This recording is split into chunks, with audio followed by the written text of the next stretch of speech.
Alam mo, isa sa pinaka-favorite ko sa buhay ko, yung fact na hindi ako naging madamot sa iba. Hindi sa pera lang ha, kundi sa oras, sa effort, sa pag-intindi, at minsan, sa sarili kong lakas kahit pagod na ako. May mga pagkakataon na pwede akong tumalikod, pwede kong piliin yung sarili ko lang.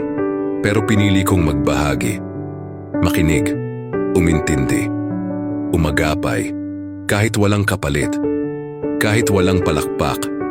At alam mo yung nakakatuwa? Masarap sa pakiramdam. Yung tipong uuwi ka na pagod pero busog yung puso mo.